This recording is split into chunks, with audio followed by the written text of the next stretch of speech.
500 watching points. Watching point number 108.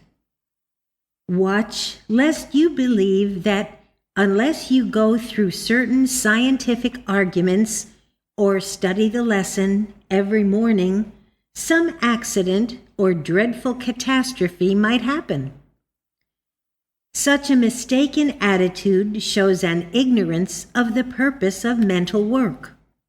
One does not fill his automobile with oil every morning, but he does watch the gauge and replenish the oil when it is necessary to do so. Is divine power like an automobile which will run into something if we are off guard for a moment? The student should constantly strive to keep his thought balanced or adjusted on the spiritual side. Then that which emanates from his thought will be constructive and healing. If he finds that he has temporarily lost his balance on the right side, he must make a sincere effort to regain it.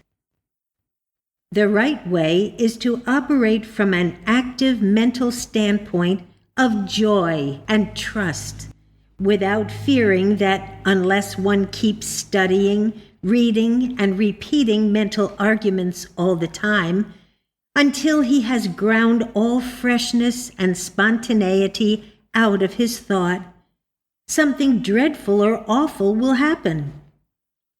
Such an erroneous conception is not very far from vain repetition, like the prayer wheels of Tibet, which the priests keep turning with a superstitious faith that this is praying aright. Our leader forbids the use of formulas. When one uses a formula in his healing work, it means that he has more faith in the letter than in the spirit. Part of our training and growth is to learn how to formulate through divine guidance our own scientific tools or statements to fit each problem, and then to put back of these declarations the expectancy and inspiration that makes them efficacious. Those who use formulas not only lose the growth that comes of building their own tools, but they erroneously believe that it is the statements which they use that do the healing. In this way, they neglect and overlook the need of the Spirit.